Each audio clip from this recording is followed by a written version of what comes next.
Alors, on va parler de psychanalyse et un petit peu de mathématiques. La circonstance, c'est que j'étais à un colloque qui s'appelait Lacan-Grothendieck. Lacan, vous connaissez, c'est un grand psychanalyste. Grothendieck, c'est un grand mathématicien qui s'est retiré du monde des mathématiques pendant 30 ans, où il a écrit un petit peu ses mémoires. Et le thème était est-ce que les mathématiques, notamment proposées par Grothendieck, avec la notion de topos, pouvaient servir à la psychanalyse.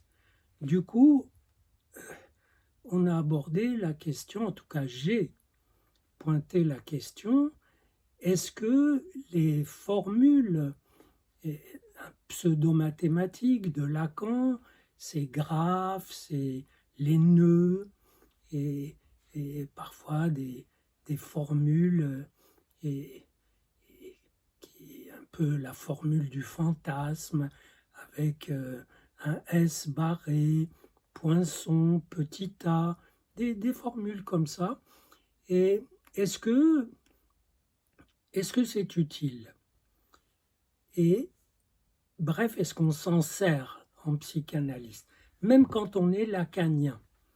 Et j'ai pointé l'idée que Lacan lui-même ne s'en servait pas dans sa pratique. Il s'en servait pour enseigner. Et pourquoi enseigner des choses dont lui-même ne se servait pas? Je pense que ça lui servait à lui à baliser son discours sur la psychanalyse, moi je dirais à mieux marquer son territoire, son appropriation de la psychanalyse pour qu'on la reconnaisse à travers ces petites formules qu'il appelait des mathèmes, mais aussi à travers son discours très alambiqué où de braves analystes dévoués ont tenté d'extraire l'essence et ça donne des phrases tout à fait intéressantes. Par exemple, que la femme n'existe pas ou le symptôme est vérité. Bien sûr que le symptôme est une vérité du sujet. Et moi, je dirais plutôt que c'est une vérité qui a gagné, qui l'a emporté, mais qui refuse de continuer à jouer, qui s'est retirée dans le symptôme. En tout cas, et la question s'est posée, est-ce que on peut faire une mathématique plus rigoureuse et plus proche de la pratique?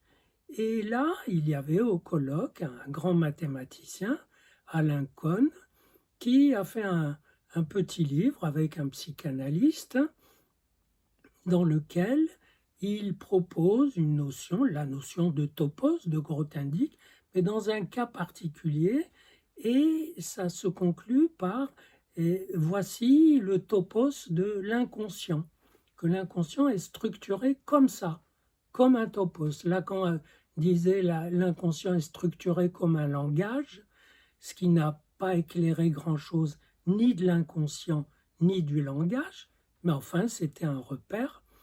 Et là, l'idée, c'est de dire c'est structuré comme un objet mathématique inventé par Grothendieck.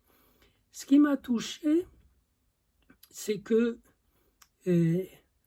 c'est l'abîme entre le discours du mathématicien qui explique ce que c'est qu'un topos, comme ça, et le discours ou l'écoute des psychanalystes et notamment dans cet échange avec le psychanalyste Patrick Gauthier-Lafeille, et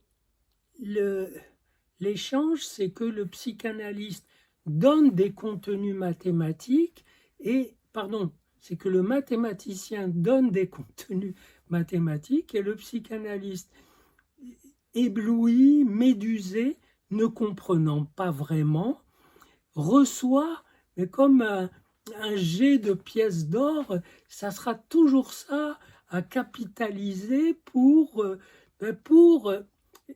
maintenir l'espoir et peut-être réaliser l'espoir d'avoir une psychanalyse en quelque sorte fondée mathématiquement.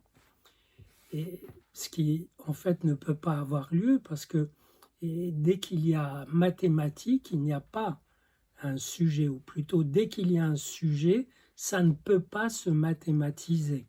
Ni l'inconscient, ni l'amour, ni la peur, ni l'émotion, etc. Un mathématicien, René Thom, un très grand mathématicien, avait essayé d'appliquer sa théorie, la théorie des singularités, pour les situations de la vie.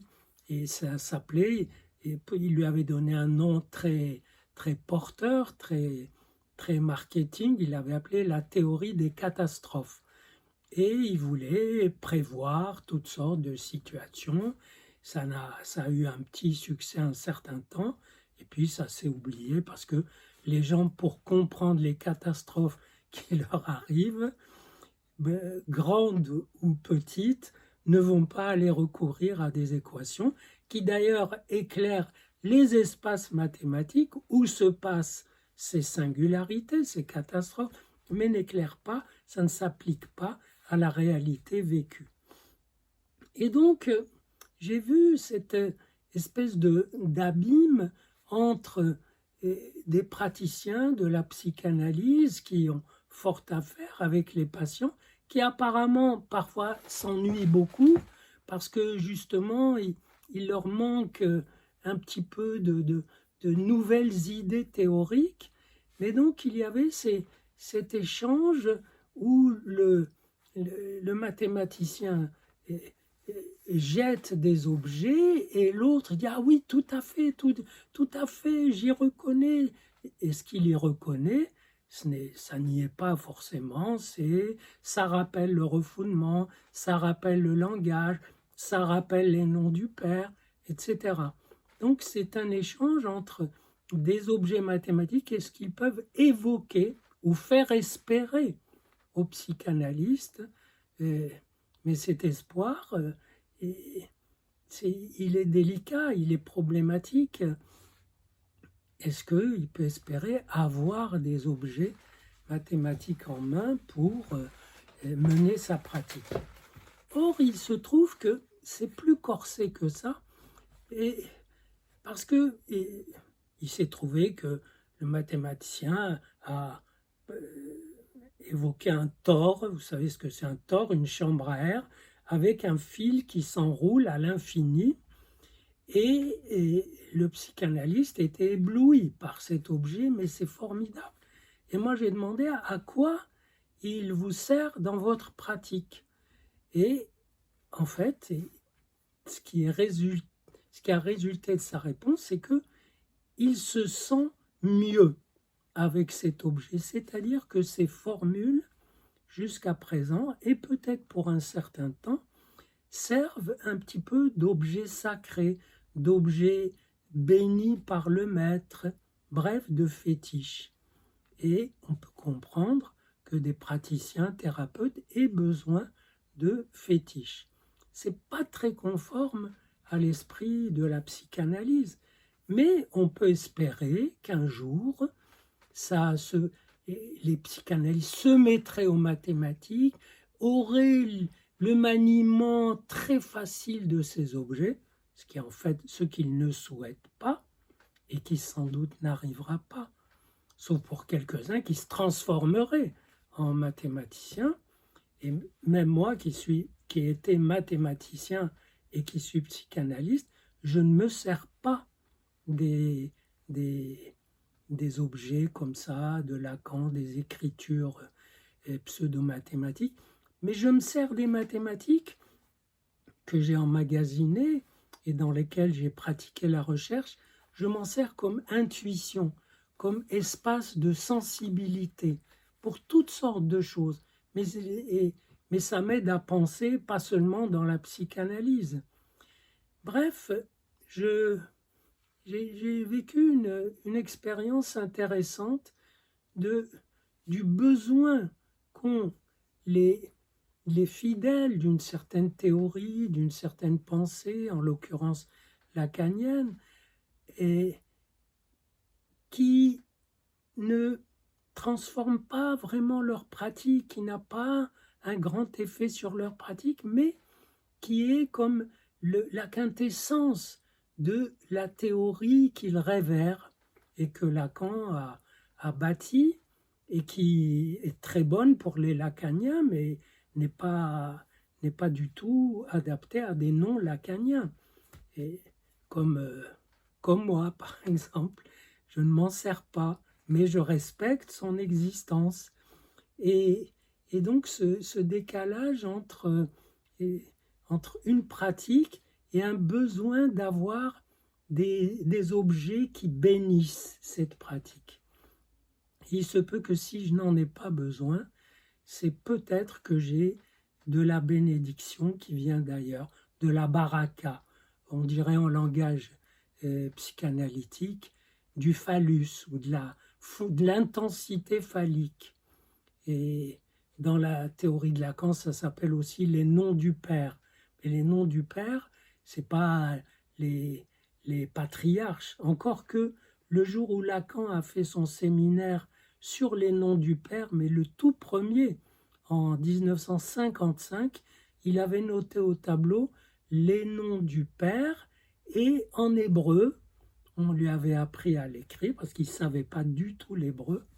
Un jour, j'étais allé le voir et j'ai commencé à dire des choses en hébreu. Il m'a dit, mais mon cher, je ne comprends pas l'hébreu. Mais il les avait notés en hébreu et c'était Abraham, Yitzhak, Yaakov, les patriarches hébreux. Il aurait pu ajouter Moshe, David, etc. Mais tous ces noms et les noms des tribus hébreux sont des noms, certes de patriarches, mais donnés par des femmes, à l'exception d'Abraham, le tout premier. Mais Isaac, Jacob, les tribus, ça c'est des noms donnés par des femmes.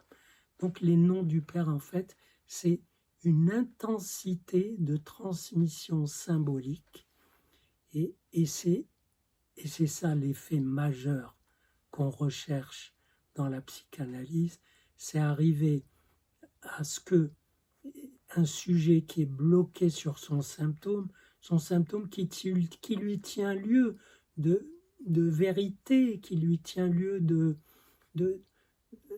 repère, et bien à ce que ça soit traversé par le flux d'une transmission symbolique, d'un acte symbolique, d'une série d'actes symboliques qui relance le sujet dans le symbolique au sens de ce qui démortifie, ce qui remet dans la vie lorsqu'on a été mortifié par un deuil ou plus simplement par un symptôme.